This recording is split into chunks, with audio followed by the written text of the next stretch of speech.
La jungle, c'est le plus dur. En fait, tout ce qui va te toucher tout le temps peut te créer des problèmes. Tu vas avoir des plantes qui sont urticantes, tu vas avoir les chenilles qui sont les guêpes. Il faut que toutes tes affaires soient au sec. Sauf qu'en fait, quand l'eau veut rentrer, elle rentrera. Plus les vêtements avancent, plus la technologie avance pour les vêtements techniques, plus elles vont permettre aux gens de rêver à des nouvelles choses et avancer.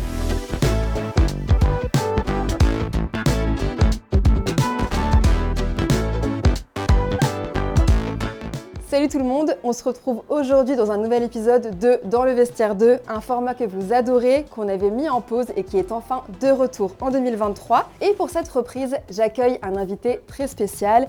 C'est un sportif, un youtubeur, un explorateur pour qui le vêtement est un véritable outil de survie. J'ai nommé Nico Mathieu.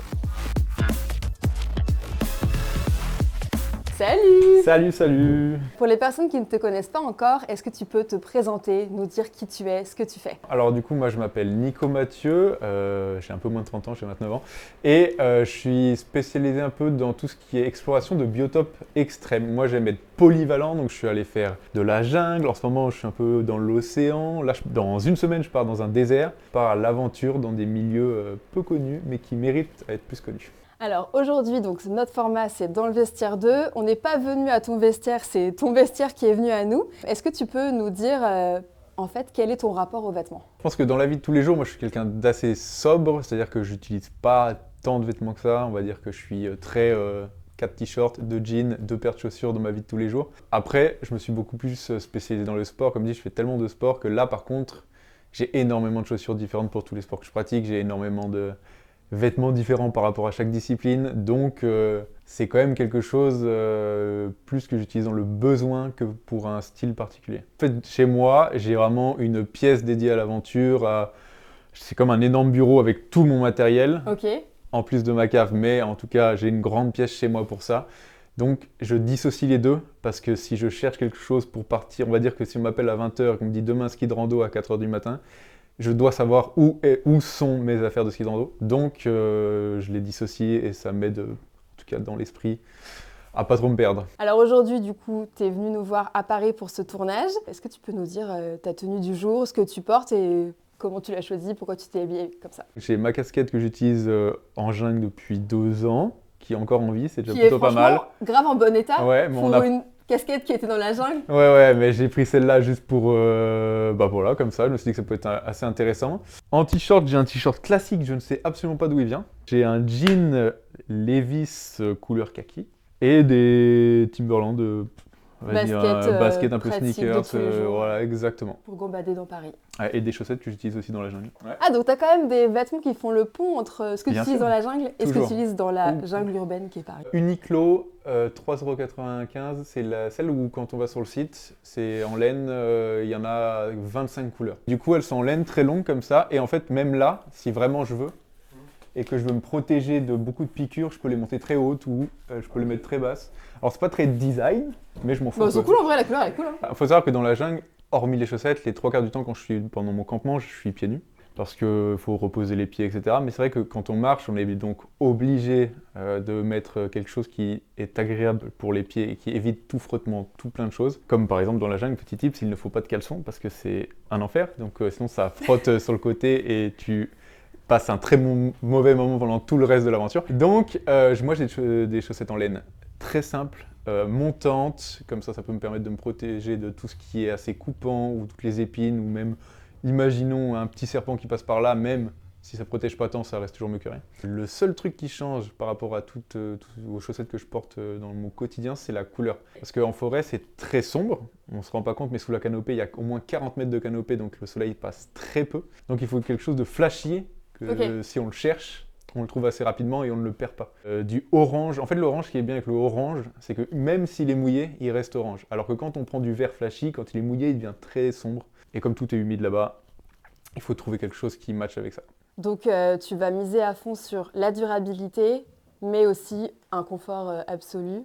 C'est quoi les matières vers lesquelles tu vas plus te tourner? En fait, tout ce qui est vêtements d'aventure, c'est beaucoup du mérinos en ce moment. Moi, je suis plus attaché à... Je regarde ce qu'il me faut. Il faut que ça soit respirant. Ok, il faut que j'ai cette fonctionnalité sur le vêtement. De là, je regarde s'il sèche vite. Je regarde s'il sèche pas vite Pour moi, je suis très intéressé plus par des vêtements, je les achète, je les teste, et en fait, c'est pas ce qui est écrit en soi qui va me dire « Ok, ça marche pour celui-là ». Mais moi, j'ai réussi à trouver ce qu'il me fallait pour pas mal de choses. Mais c'est beaucoup de recherche, hein. En vrai, on se rend pas compte, mais j'ai passé ma vie à chercher des trucs et à acheter des pièces.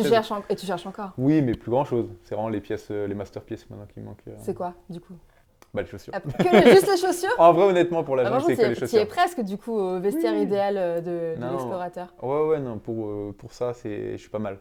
Et donc toi qui as expérimenté plein de produits, plein de marques, etc., quelles sont tes marques préférées, les marques que tu recommanderais à quelqu'un qui veut lui aussi commencer à partir en exploration? Moi, je pense que déjà, le prix ne fait pas la qualité. C'est beaucoup des choses que je vois, en tout cas dans l'aventure. Tu vois, même si on parle de textile, on parle par exemple de duvet ou autre chose, c'est pas forcément que des vêtements. Ouais. Il y a des duvets qui coûtent peut-être 200 €, ce qui peut paraître déjà cher, mais pour des duvets grand froid, c'est pas très cher. Et des duvets à 1000, j'ai pu tester les deux, je préfère des fois les duvets à 200, donc je pense que il faut pas déjà penser au prix, il faut plus commencer du coup là à aller chercher plus les caractéristiques, le poids, etc. Sinon, moi la vraie marque en tout cas qui me fait confiance parce que j'ai la chance d'avoir les ingénieurs souvent au téléphone et du coup ils me donnent des choses en avant-première, ils me donnent des prototypes, etc. C'est la marque Forclaz qui est du coup revendue par Decathlon. Et eux, pour tout ce qui est aventure, donc on pense souvent Decathlon, oui, c'est premier prix, c'est fait en Chine, c'est pas solide, etc. Mais ils ont quand même des gammes pas très connues, plutôt experts, qui sont vraiment intéressantes, surtout pour le sac à dos. Moi, j'ai une confiance absolue dans mon sac à dos, parce que là, je l'ai en 100 litres, mais il existe en 70, il existe en 50, et il a la même... Enfin, j'ai les trois. Et du coup, j'utilise suivant mes besoins de contenance par rapport à chaque expédition. Et du coup, c'est vraiment la marque en qui j'ai totalement confiance. Là, dans 10 jours, je pars dans le désert en Namibie faire une traversée de désert. J'ai encore du Forclaz. Je les ai jamais essayés, les vêtements, vraiment en conditions réelles. Mais je pars avec la confiance. Parce que j'ai tellement testé leurs vêtements dans d'autres endroits que je suis plutôt assez confiant. Alors, en termes de climat, tu as fait du chaud, du humide, du très sec et du bientôt désertique, etc., etc. Selon toi, quel est le milieu où c'est le moins difficile de s'équiper? C'est une question hyper compliquée parce que c'est très spécifique. Moi, honnêtement, je pense que c'est le désert. Parce que le désert, il faut un chèche, des vêtements anti-UV et un pantalon qui empêche de rentrer, que le sable rentre dans tes chaussures. Par exemple, pour le froid, donc c'est du mérinos. Moi, il me faut une laine à 120 grammes. Après, il me faut une deuxième couche à 260 grammes. Après, il me faut un truc qui a un zip, un truc qui n'a pas un zip. Et en fait, c'est pour pouvoir se réguler par rapport à chaque moment où tu fais un effort plus ou moins intense. Et donc là, il faut une vraie connaissance. Mais la jungle, c'est le plus dur. Parce qu'il y a moins de connaissances à avoir, mais tout ce qui va te toucher tout le temps, et en fait tout t'agresse, plus c'est la flore qui t'agresse là-bas, peut te créer des problèmes. C'est-à-dire que voilà, si ton t-shirt se déchire, tu vas avoir des plantes qui sont urticantes, tu vas avoir les chenilles qui sont les guêpes, des trucs. En fait, tu vas tellement avoir de choses que la jungle, pour moi, c'est... En plus, tu n'as qu'un seul vêtement et tu dois le garder pendant tout le long de ton expédition. Donc, il faut être sûr à 200% qu'il soit bon. Voilà, je pense que le désert, c'est peut-être le plus abordable en termes de textile. C'est pas très compliqué. Nico nous a ramené son sac à dos d'aventure. Tu vas nous montrer ce que tu as amené. C'est vraiment les vêtements que tu prends avec toi là, quand tu pars dans la jungle. Et je pense qu'il y a beaucoup de choses cool que tu peux nous raconter à leur sujet. Le fameux sac. Ça, c'est du sac à dos. Okay. Un sac qui a vécu, qui a déjà fait presque 2 mois d'expédition en jungle, donc d'où l'état. Ça fait combien de temps que tu l'as, ce sac? 3 ans. Ok. 3 ça ans. Va, il a eu une petite vie sympa quand même. Et donc en gros, on me l'a donné en plus. C'est Decathlon qui me l'a donné, Forclaz. Et j'ai fait quelques modifications sur mon imagination et ce que je pensais être le mieux en tout cas pour partir à l'aventure en jungle. Donc j'ai fait les œillets du coup d'évacuation, mais qui sont en fait pour comment expliquer. On m'a toujours dit, il faut que toutes tes affaires soient au sec. Sauf qu'en fait, quand l'eau veut rentrer, elle rentrera. Elle rentre, ok. Et du coup, elle ne sortira pas. Okay. Donc ça fait encore un poids plus important. Donc moi je préfère privilégier, surtout que je fais des aventures qui sont mixtes, c'est-à-dire que je fais aussi bien marcher qu'être sur l'eau parce que j'arrive à avoir une embarcation que je mets ici d'habitude qui fait à peu près 4 kg, pliée, gonflable, tac là-dedans et que je peux utiliser. Un petit bateau gonflable Ouais, mais c'est très technique quand même, ça s'appelle un packraft. Donc il faut savoir que l'intégralité du sac est étanche, mais à l'intérieur du sac. Donc en soi, l'eau, moi, si elle rentre, je m'en fous, mais en tout cas il faut qu'elle ressorte. Hop là. Il y a normalement donc une poche à droite comme beaucoup de sacs et il y en avait une deuxième à gauche, mais en fait je l'ai enlevé pour. En fait j'avais une poche ici étanche pour tout ce qui est batterie, tout ce qui est du coup pour filmer GoPro ou Sony, etc. Pour être prêt à n'importe quel moment. Donc c'est aussi la contrainte que je me mets vu que je filme, c'est qu'il me faut aussi à portée de main vraiment beaucoup de choses. Donc ici j'ai modifié ça pour ça. J'ai ma machette normalement qui est posée là, comme un fourreau. Et le sac me permet, grâce à ce petit rangement, mais je vois que ça se déchire, donc il va falloir que je trouve une solution. Mais en tout cas, grâce à ce petit rangement, d'avoir à portée de main vraiment tous les outils qui me permettent d'avancer et progresser dans la jungle. Donc il est bien pensé.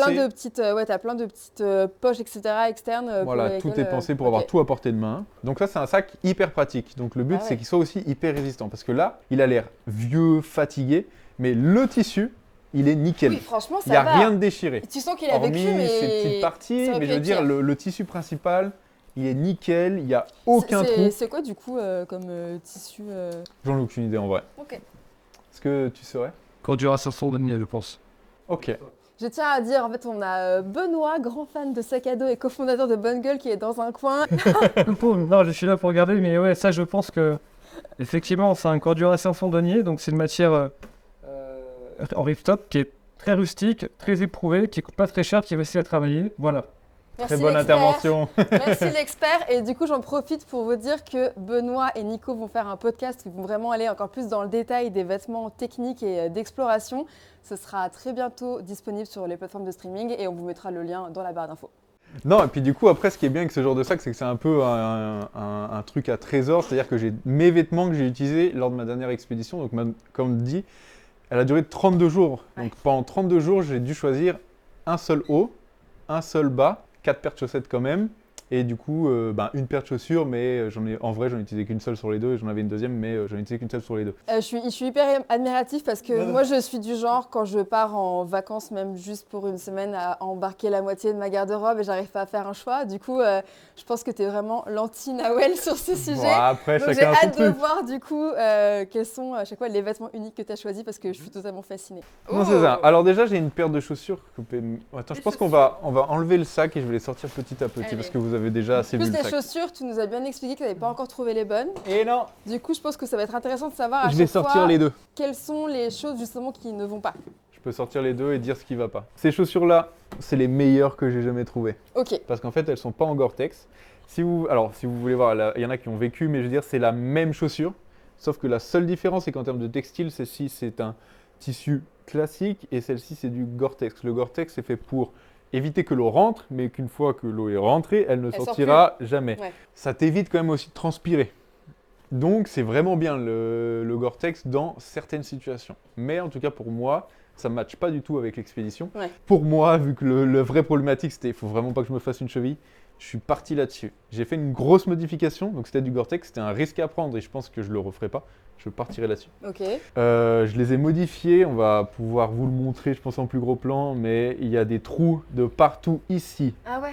Ici fait avec une aiguille chauffée. Ah ouais. Aussi sous toute la semelle, voilà. C'est-à-dire que même si je mets de l'eau à fond dedans et que je mets mon pied à l'intérieur, l'eau se vide instantanément. Et je le voyais même quand je marchais dans la jungle, ça faisait des petites bulles. Donc en soi, je savais que l'eau, elle s'évacuait tout le temps. Vers la fin de l'aventure, sur les 4 derniers jours, je me suis dit, tiens, je vais quand même mettre celle-ci, parce qu'au pire, si je me fais la cheville à 4 jours de la fin, ça me dérange pas trop, j'arriverai à finir.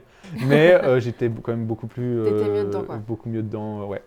Qu'est-ce qu'on va sortir d'autre? On peut sortir le haut. Ça, c'est le haut du corps et le bas du corps. Le bas du corps est un pantalon, normalement, mais après 30 jours, il s'est transformé en short. Et je crois que celui-là, je l'ai fait à la machette et que celui-là, il s'est vraiment déchiré tout seul ou que j'ai dû juste terminer derrière.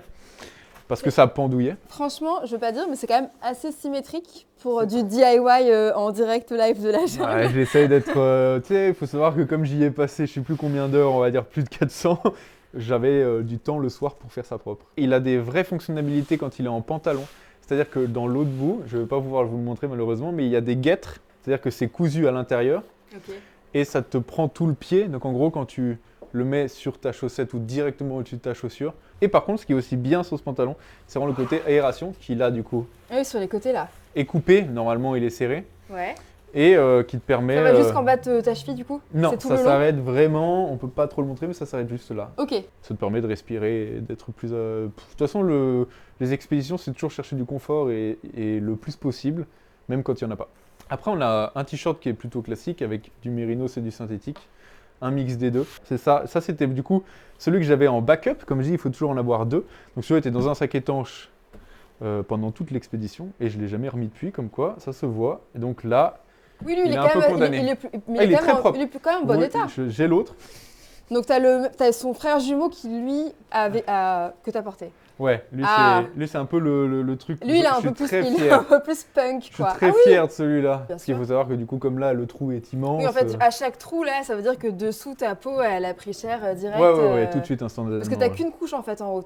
Ouais, qu'une seule couche, il n'y a pas de. T'as juste pas ce plus. haut Ouais. et t'as rien dessous, t'as pas de veste en dessous ou par-dessus, ça nous fait trop chaud. Non, rien du tout. Et justement, je me demandais si les vêtements que t'abîmais après tes expéditions, déjà si tu les gardais Alors, pas tous. en souvenir. Non, pas ou, tous, mais lui, je pense que je vais le garder parce qu'il a vraiment pris une belle sauce et que c'est une belle histoire dans le sens où, quand même, cette expédition dans la forêt de Taï, donc qui est la dernière forêt primaire d'Afrique de l'Ouest. Voilà, c'est une première en plus. Je suis très content du projet. J'ai été hyper bien accueilli par tous les Ivoiriens, tous les rangers du parc, etc., qui m'ont laissé l'autorisation d'y aller tout seul. Ils ne l'avaient jamais fait. Sans ce vêtement, vraiment, je n'aurais pas pu faire ce que je suis parti faire. En fait, on ne se rend pas compte, mais sans le matos, moi j'appelle ça le matos, mais du coup sans les vêtements, sans le sac, etc., on ne pourrait pas se prétendre de faire ce genre de choses. Plus les vêtements avancent, plus la technologie avance pour les vêtements techniques, plus elles vont permettre aux gens de rêver à des nouvelles choses et avancer. Et au niveau de la couleur, Oui, ce bleu marine, est-ce que je t'ai entendu dire Ouais. que ça attirait des bestioles et Ouais. que du coup la couleur n'était pas la meilleure couleur Mais- à prendre pour partir ouais, en gros, ça c'est un truc que je vais faire monter et que j'espère qu'il va être modifié. Mais en soi, je le savais pas forcément et comme ça c'est hyper important quand on part aussi dans des pays et qu'on se croit connaisseur de tout.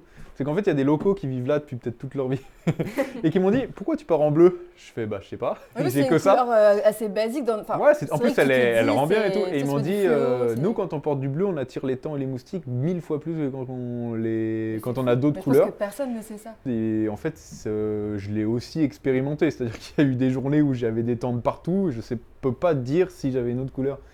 Ils n'auraient pas été là. Mais en tout cas, je sais que c'est quelque chose à modifier parce que le bleu a l'air d'être vraiment très connoté attire... oui, je sais pas, attire insecte. Ok. Plus insecte. Alors, on a vu tes chaussures, on a vu le haut, on a vu le bas. Est-ce que tu as encore des choses à nous montrer? Des Alors, accessoires, des... J'ai des trucs, mais qui sont vraiment pour moi plus forcément nécessaires. Je les ai utilisés pendant des expés. J'ai une chemise qui est là. Voilà, moi j'ai vu, je sais pas, les vieux reportages de David Attenborough, des trucs comme ça. Ils avaient tous des chemises. Ok. En fait, pour moi, c'est inutile C'est pour ce que je inutile. fais. Ok. Mais je pense que pour se balader dans la jungle, sur des layons, pour aller faire de l'observation animalière, la chemise, c'est vraiment bien. Parce que tu peux l'ouvrir, s'aérer, etc. Moi, j'ai pris celle-là, Ok. juste parce que... Mais je ne l'ai jamais utilisée, elle était dans le sac étanche aussi. Tu l'as jamais mise? Enfin, je l'ai mise pour l'Amazonie, mais je l'ai pas mise pour la dernière expédition. Et c'est juste le côté vraiment respirant dans le dos que je cherchais. Donc c'est une The North Et Face. en fait, ils la font plus, Ils malheureusement. la font plus? Mhm. Et donc en fait, pour le coup, c'est pas... Ok, moi j'imagine une chemise en coton, tu sais, comme celle Non, non. d'Indiana Jones. Alors, Non, trop lourd. Une fois mouillé, trop lourd. le c'est coton. du nylon.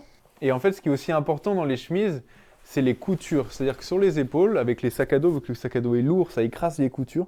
Et là, tu vois un espèce de renfort épaule là. Ah ouais. Enfin, là à droite, c'est bien plus bas, hein, ici. Et là, elle a un renfort épaule pour tout ce qui est sac à dos. Donc, je trouvais ça judicieux. Mais vraiment, en fait, je l'utilise plus. Je pense que vraiment, ça me suffit. Et en plus de ça, ça reste du poids mort. Et c'est toujours, même quand on est en altitude et qu'on fait du dénivelé, 1 kilo, tu perds 30 minutes, 2 kilos, tu perds 1 heure. Et Donc là, si jamais tu repars dans la jungle, je la prendrai pas. tu ne la prends pas. Non, je préférerais rester torse nu. Un dernier truc qui est assez intéressant, Ok. qui m'a quand même... Attends, je suis un peu caché. Qui m'a sauvé la vie une fois. C'est une veste Assortie à qui- ton pantalon. assortie au pantalon. Je la mets tout de suite parce que on va tout de suite comprendre l'utiliser. C'est qu'elle est hyper chaude dans le sens où on sent qu'elle est hyper épaisse pour la jungle, donc je la mets jamais pour marcher. Par contre, quand je suis sur l'eau, elle est hyper ergonomique, elle sèche super vite et surtout, elle a une moustiquaire intégrée. Hop, hop, hop, hop, hop, hop. Ah waouh! Ah waouh! Ah oui! Et attends. Mais quand tout est fermé, t'es quand même ultra protégé. Ah ouais. Et en fait, des fois, tu te fais tellement attaquer par tous les temps, tous les moustiques, tout ça, que ta seule solution, c'est de mettre ça Ok. et d'avoir chaud. Ah, j'allais te dire justement. Ouais, est-ce tu que ça transpires, te t'es un peu ça comme te- dans ça te tient trop chaud. t'es dans un hammam constant. Petite anecdote, lors de mon repérage en Côte d'Ivoire, j'ai descendu une rivière, donc c'était que de la rivière, et il y a eu une journée où vraiment, mentalement, je pouvais m'arracher un bras et le jeter à l'eau tellement mon bras se faisait me bouffer. Et je me suis dit, mais il me faut que je trouve une solution, il faut que je trouve une solution. Je me suis roulé dans de l'argile, j'ai continué, mais en fait, les éclaboussures, ça m'enlevait l'argile. Du coup, j'ai fait, putain, il me faut une nouvelle solution, et en fait, j'avais ça dans le sac. Et je l'ai mis, et ça a réduit de 60% les piqûres. Et du coup, après les vêtements, accessoires ultimes, Ah oui, casquette. c'est vrai qu'il y a la casquette. Ouais, la casquette vitale aussi, pareil. Et si une fourmi se met dedans, etc., ou une araignée, elle va se faire un nid dans les cheveux très vite. Et t'as vite énormément de choses dans les cheveux, ça va passer ton temps à te gratter, tu vois. C'est un enfer. Donc il faut soit un bob, soit une casquette.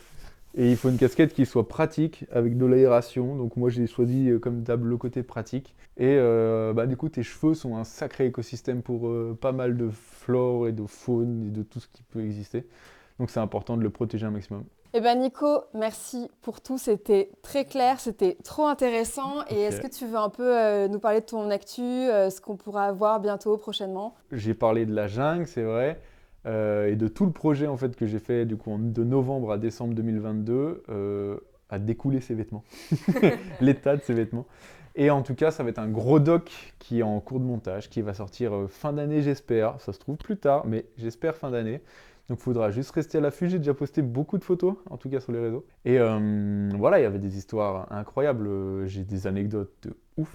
Je peux en donner une, mais j'ai pris un coup de queue d'un croco de 3 mètres à un moment. Je me suis dit, mais il est où celui-là? Et c'est pris dans la tête. Là, il m'est arrivé plein de délires incroyables où tu te dis, même dans la vie, mais même si dans mes rêves, je ne sais même pas pourquoi cette situation m'est arrivée. Et c'est trop incroyable parce que moi, j'ai toujours gardé le sourire. C'est des situations qui sont magiques, même si elles durent une demi-seconde. Et c'est juste le croco qui a eu peur parce qu'il ne savait pas qu'un humain était passé par là. Il s'est passé plein de choses et beaucoup d'anecdotes à raconter, beaucoup de choses à faire, donc j'ai hâte de sortir tout ça. En attendant, eh bien, si cette vidéo vous a plu, n'hésitez pas à la liker, la commenter, la partager, vous abonner. Et puis on se dit à très bientôt. Merci beaucoup. Allez, merci tout le monde. Salut.